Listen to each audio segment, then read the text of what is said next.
Looking back at How to Train Your Dragon 2, is it still one of the best animated sequels made? Let's find out.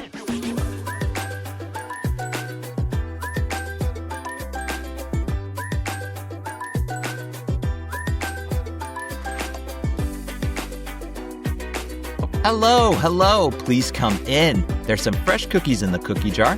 There's a pitcher of Kool-Aid on the counter. Have a seat. We'll put a movie on for you. This is Movies at Grandma's House, where we look at the movies from the past, see with our modern eyes, still good today, and if Grandma approves. And I'm your host, Isaac. You're as beautiful as the day I lost you.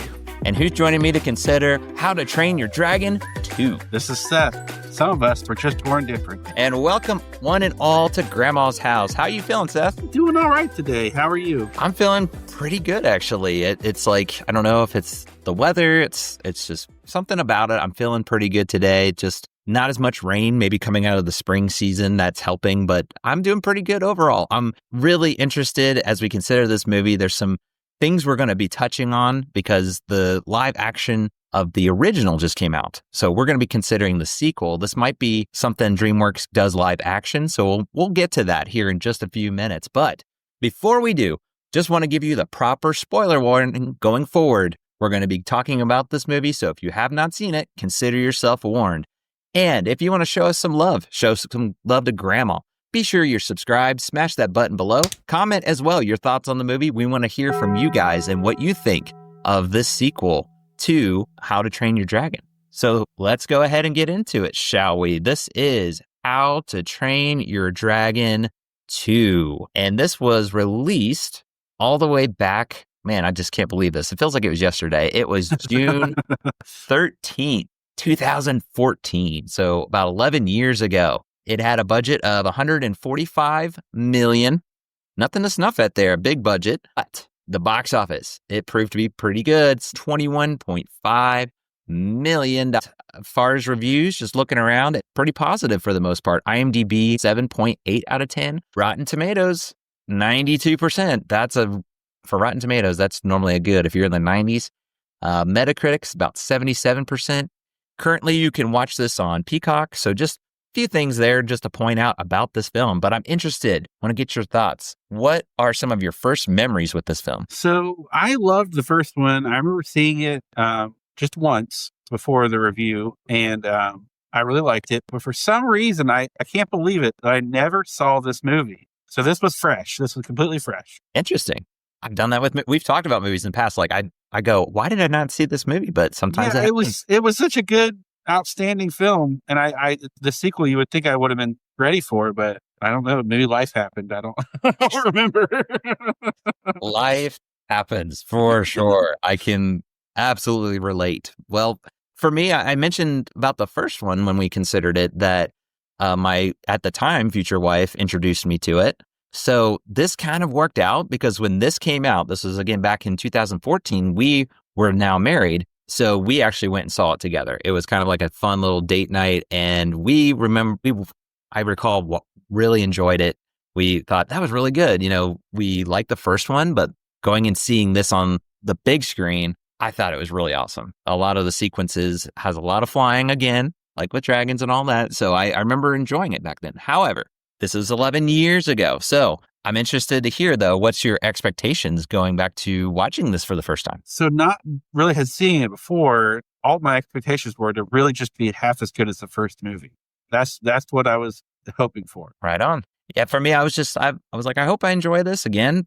And now I get to watch it with my kids, see what they thought of it. And they love the first one. So I'm thinking this has got to be a no-brainer. But I still wanted to keep my expectations level because this, you know, it feels like yesterday I say that, but 11 years, that actually is a long time. So I was hoping, hope at least the kids enjoy it and it holds up for me. I hope it does because I have good memories when we first saw it.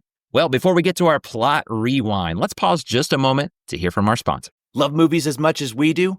Bring the experience of the big screen to your walls with MoviePosters.com. Whether you're into classics, blockbusters, or indie gems, they've got something for every film fanatic. As a listener of our podcast, you can get 15% off your order now. Just use code Grandma's House 15 at checkout. Head to MoviePosters.com and let's build your ultimate collection today. So let's take this DVD out of the case. Let's put it in the DVD player and press play. Welcoming back old faces, in this sequel, the island has a new favorite pastime, dragon racing. Hiccup and Toothless are busy exploring new unmapped territories. They come across an ice cave housing hundreds of dragons and a mysterious rider. Grab a tasty snack and enjoy another movie at Grandma. Hey, there you go. This is very interesting. It's like the first one. We kind of talked about it. It hits the ground running. It just kind of throws you into the chaos or the action. That's what kind of gets me with this movie is same thing. Just kind of feels like it picks up where it left off. But I'm interested. What were some of your first impressions when you're watching this? So I thought, don't hate me, that it wasn't quite as polished as the first one, but it had a lot of charm. Okay. I can kind of see that. I was going to say, to me, the animation might have got a little better. It kind of got cleaned up a little bit because we kind of talked about it with the first one. It's still really good today, the animation. But there are some, like, I don't know how else to describe it, maybe a little grainy, maybe just not quite as polished. This one feels more polished. But I kind of take your side with it a little bit of, they changed the style. So to me, I thought it was good, but I could also kind of see that. Wouldn't you agree? Maybe it's the style change, or do you think there was more to it? I can't really explain it. In my overview, I wrote down that it was very well done, greatly surprised at how good of a movie it was. And then I felt that the voiceover work was great. The writing was very good, but I didn't think the animation was as visually stunning as the first one. And maybe it is the style, maybe it's the actual type of graphics they use. I'm not sure. I would have to study it basically to know the difference. But I just thought the first one was more visually like sweeping, if that makes sense. No, that makes total sense. I think you can kind of make a point for either or. I like them both. I'll just say that. I don't know which one's really better, to be honest. Kind of like what you said, I have to go back and study them a little bit. I think the change, I do prefer the first one, like the style. That's the angle I'll take with it, because I do think there's some really stunning scenes, especially with like the alpha dragon with the ice and the water effects. I mean, those are still, they were great in the first one. I thought they kind of picked it up with this one too, but I could totally see that. That's an interesting take. Normally you think, oh, sequels bigger and better, but I actually haven't heard someone say that. So that's an interesting take on it, but I definitely see your viewpoint on it compared to the first one. The first one just felt really, I don't know, like cozy. You're like cozy at home. It felt really good. This one was definitely a change. I agree with you on the animation side. The characters, they come right back though. I feel like this is, I'll just come out and say it because there's a lot to unpack with this one. That's one thing I'll say when I'm watching this impression wise, it brings you back to the characters. It brings you back to the settings, but it expounds on it and it really goes into the different layers of the plot. So maybe get your thoughts first. What are you thinking with this plot? Like, what are some ways to unpack it, do you think? There's so much going on. I loved how they just kept building and building. The plot was really well done. It's clever for a sequel. A lot going on, like I said. There's just a lot of different layers to it. And I thought that was kind of nice because I didn't expect that coming in. Usually when you get a sequel, there's something missing. And I didn't feel that in this movie. It really kind of blew my mind a little bit. I 100% agree with you. Like, that's exactly my thoughts on it, because I felt like with sequels, they just kind of, okay, here you go. You know what's going on, and here's just a thrown together. You start out with, like you said, they're now dragon riders. Everybody's kind of come in the town of accepting dragons, but it really builds on those layers, like you said, because he stumbles upon these people that are now capturing dragons and bringing it to this guy called Drago, and he's just really imposing fear on people. Like, oh, you even mentioned his name. It imposes fear. So there's that plot that starts out. Then you have Hiccup coming across, spoiler, his mother. His mother is alive. She's not dead. And she's now this like dragon charmer. Like, she's able to really, it's really cool. I really like that part of it. It was. I wasn't laughing at that. I just, I don't know why I'm laughing actually. Dragon charmer. That's what you're probably. That might have been. But that's right there alone. You can make that almost a movie in itself. Just the mother, but that's a plot point. But then you have, again, the Drago plot. He's that villain and through villain. He's got history with his dad. His dad escaped where he sabotaged, and that's what we're going to go to. We'll come back to. It's a lot darker, the plot in this film. And then from there, there's this new alpha dragon that he has. So there's so much going on. I mean, I'm just scratching the surface on this, but I guess what did you think of certain plot points? Again, it could be about his mother, it can be about the villain, so on. You know what I really appreciated was the mother and his father's reaction to seeing her. You probably want to talk about that. I just was blown away at how they captured that emotion, and it seemed like it was lifelike instead of animated. Absolutely. I was going to comment, Gerard Butler knocks it out again. I mean, he's just absolutely, I can't get enough of just, I'll say it, my personal favorite.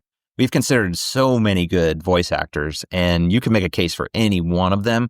I don't think there's really a wrong answer. I'm just saying my personal favorite. I could hear him read the phone book to me. I don't care. I'll just, 1722. I can't do it. That's the thing. I just respect him so much. He has such a distinct voice, but it's got so much emotion. Yeah. And that scene you're talking about, that's just a flawless scene, in my opinion. Both with him and Cate Blanchett. Is that the name of the? Mm-hmm. Yeah. She does the voice of the mother. She does a great job. I think the voice acting, again, overall, you have everybody returning, but then you have her as a new voice. How do you say his name? The guy that does Drago. It's a guy that's been in a lot of minor roles. It's like Djimon Hounsou. I'm totally butchering that name. I feel like I am. But he is kind of the new voiceover.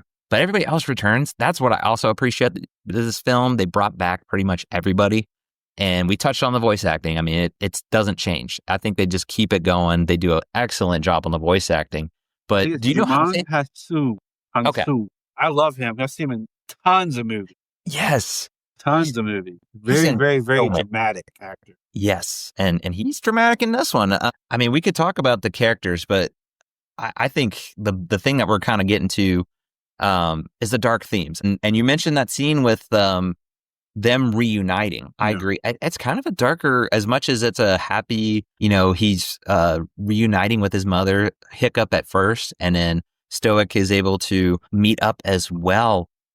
I think that's kind of on a darker side, just that very intense. Yeah. And there was a lot of drama to that. Yeah, it was well captured. I'll just say it, all the characters shine in this one. They did a very good job hiring who they've hired. I love the great voiceover work, but especially Cate Blanchett this time blew me away. I've never seen her in a bad movie. So to have her on board was pretty cool. I did a little bit of research and found out that she, it's not a fun fact, so I'll just say it now, that she, they asked her when the movie was wrapping for the first one, if she'd come back or come to do this one. And she said that she would love to, and especially because in her household, her children loved the first one. So.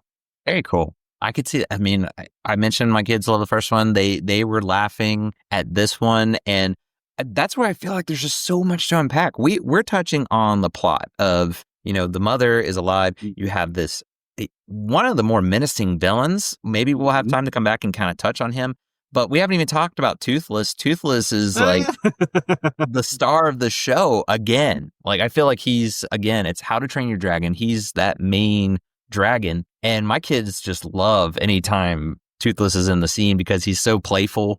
There's that banter back and forth with Hiccup. I mean, what'd you think about the return of Toothless? I love that there's that scene. Is it his mother that presses on his back? And he's able to fly more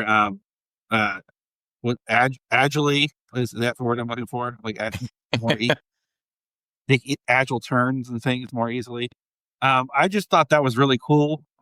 It kind of cemented her, what she does to Hiccup, and I thought it was very playful and everything was all together, and it just worked. Yeah. My kids, they were just laughing at that. Like there's a part where they're kind of bantering back and forth, and Toothless walks normally like a human with Hiccup around him, and he dangles him over a cliff. I love that scene. It's at the beginning when he's like charting out the new territory and stuff. they're almost like siblings, like with each other. They're just kind of, and the way they animated Toothless, if you loved him in the first one, you're going to love him in the second one. That's simply put. Like, he's so much fun. He's, unfortunately, going back to the Dark Toons, a part of the plot in a negative way.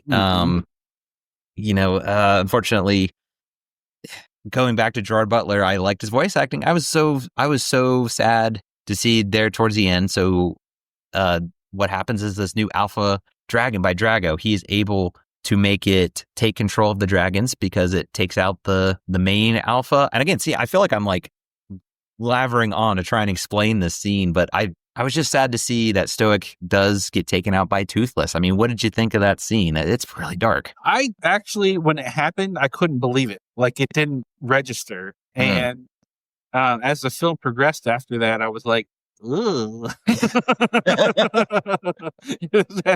I don't know. Did you have a similar feeling? Oh, yeah. Yeah.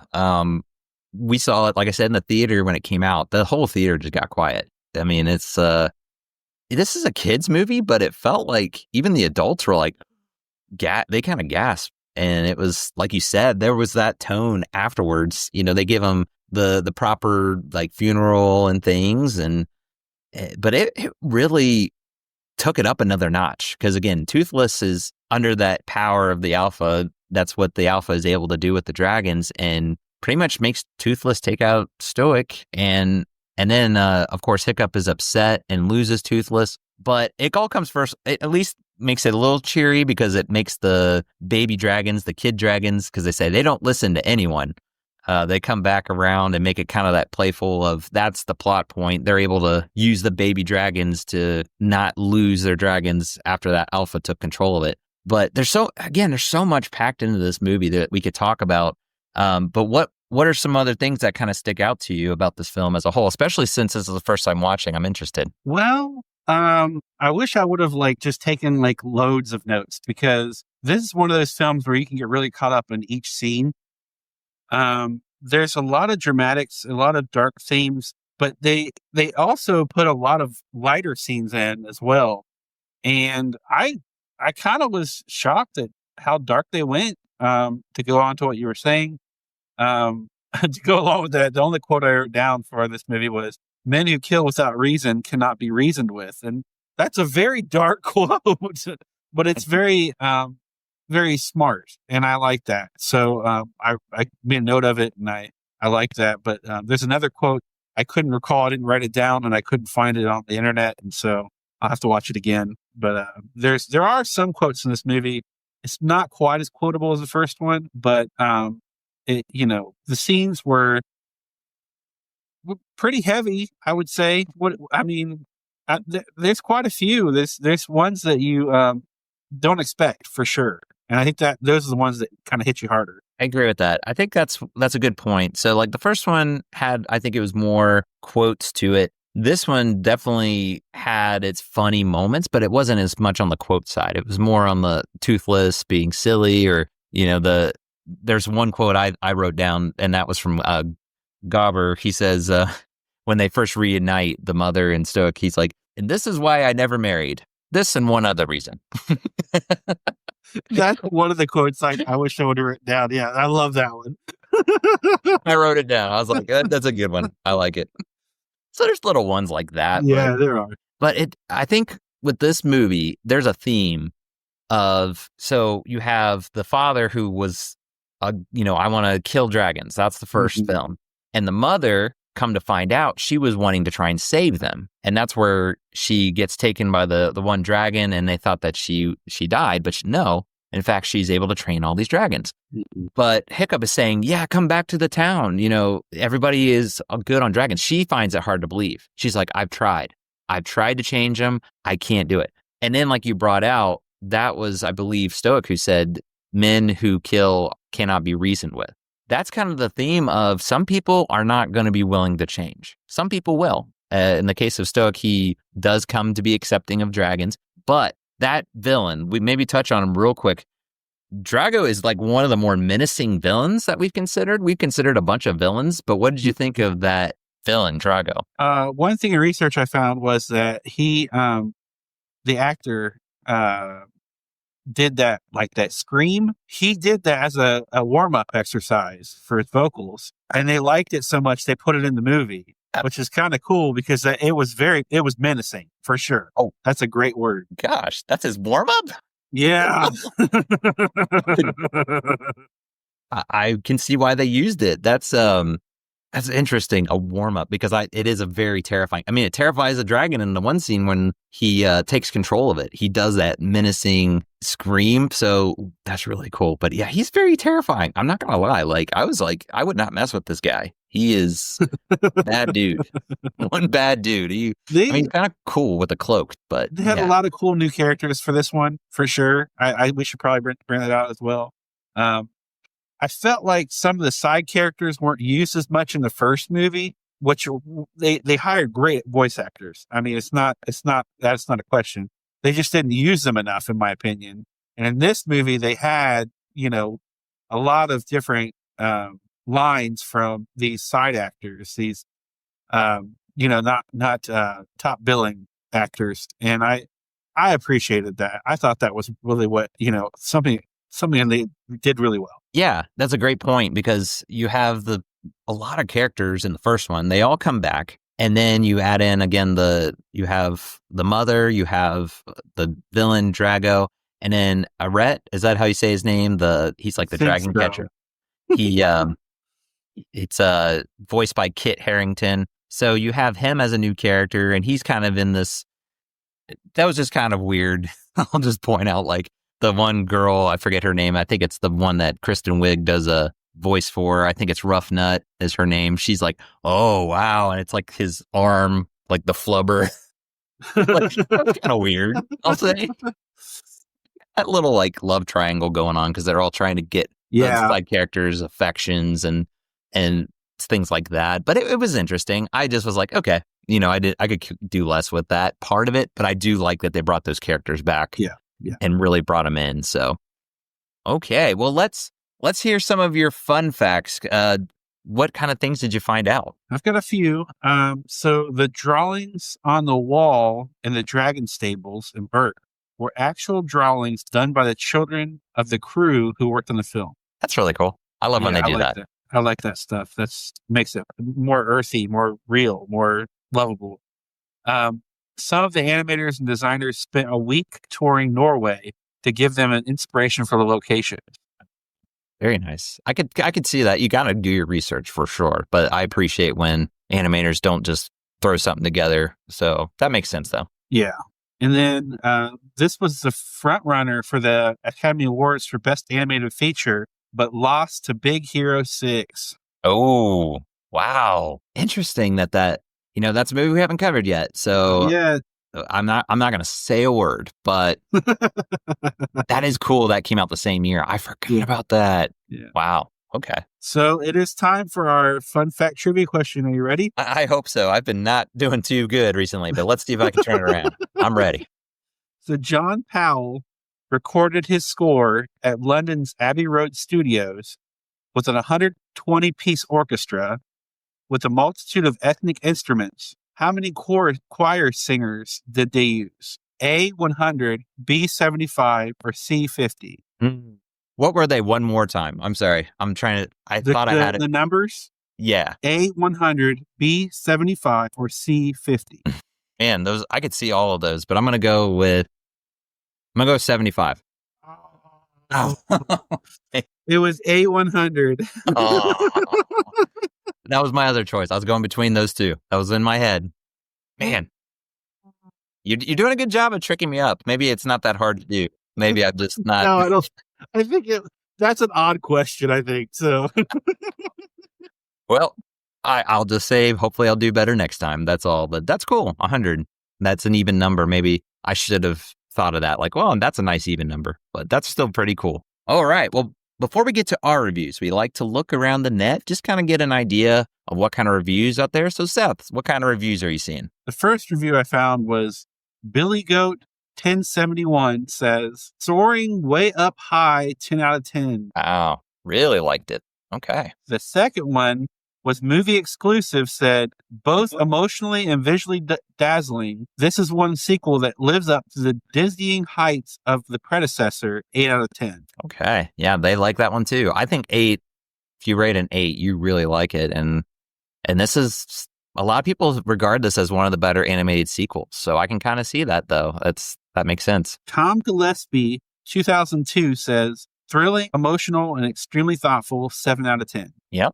Very well put. That's a good way to summarize it. It's, we'll get to, I got some thoughts to share when we get to reviews, but I can agree with that. So, all right, let's do it. Let's get down to it and give our ratings now. So I have to ask you, Seth, like I always do, when it comes to the movie, How to Train Your Dragon 2, how are you going to rate it? Are you going to take it home? Are you going to leave it at grandma's? Are you going to hide it in the attic? So I'm going to leave this one at grandma's, looking forward to revisiting. And my explanation for that is that I felt like I was on the fence of like giving this one a take it home, but it was so dark. It was kind of came out of nowhere compared to the first one. And it was a little bit too shocking for me. Like the storyline was a little bit strong, a little bit too harsh, I should say. That's my only fault with the movie. It's a great movie. I would recommend this movie. Very nice. I can't fault you for that. And as far as my rating, so I was trying not to compare it to the first. Much as this is a sequel, every single one of these, you got to treat it as its own standalone. And I feel like this can be a standalone movie. I feel like it's, like you said, it's a great movie, great story, great characters, great voice acting.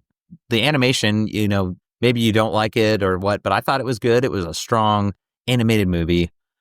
I was on the fence too, though. I'll be honest with you. I really enjoyed the first one. I've got a lot of good memories with the first one, and I took that one home. This one, I'm going to be with you. I'm going to actually leave this one at grandma's. It's probably going to be one of the more top ones because I was so on the fence.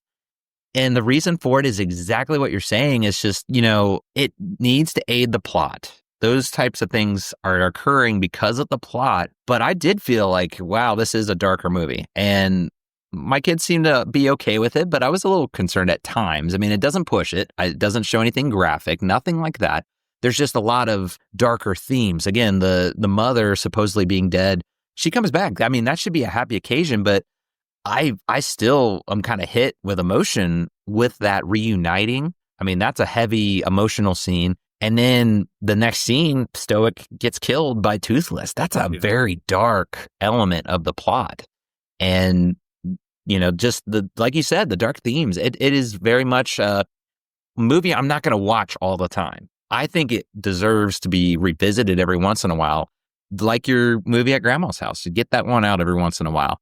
I think the first one is a little more of a complete film. This one is still great, but that's how I'm going to look at it. It was still on the fence, but I'm totally with you. Exactly. I couldn't have said it better, actually, how you put that when it comes to the dark. I think you said it perfectly.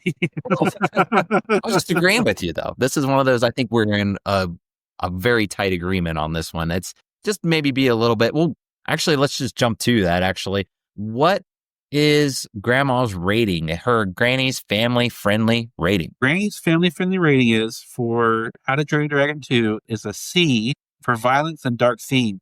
And it had that in it. Yes. Exactly. I was starting to get into it. I'm like, no, let's just share grandma's rating. I don't think grandma's going to be too offended with this because you should know what you're getting into. We talked about that with the first one. This is about dragons. It's about Vikings, but it's definitely darker than the first one. So just be forewarned. If you like the first one, you should probably enjoy this one. Like you said, you enjoyed the first one, and going into this one, you're hoping to enjoy it. I think you will. I think for the most part, but be forewarned. It's going to be an interesting experience. I loved hearing your thoughts when you when you saw it for the first time, because that was our reaction when we saw it for the first time too. Well, there it is, folks. There is our take on How to Train Your Dragon 2. But before we wrap things up, Seth, why don't you tell the good people where they can find and connect with us? You can find us on Facebook, Instagram, and YouTube. You can email us at movies@grandmashouse@gmail.com. We have a newsletter, so keep up to date with all things Movies at Grandma's House. We are on Patreon, so check us out, become a member, and go to movieposters.com and type in Grandma's House 15 at checkout for 15% off. There you go. That's all. And again, I got it perfect again. It was a little mess up right at the end. No, you did great. Be sure to check those out. And again, be on our newsletter because that's where you'll be up to date. You'll be entered into our monthly contest for a free poster of your choice. And we've got a lot of goodies in there too. We have a lot of things to come as well. So stay tuned because we want to give back to you guys. And the best way that you can be up to date is signing up for our newsletter. So that's going to do it for now at Grandma's house. But don't worry, we will be back soon. So in the meantime, be sure to be kind and rewind. We'll see you next time. Bye, everybody.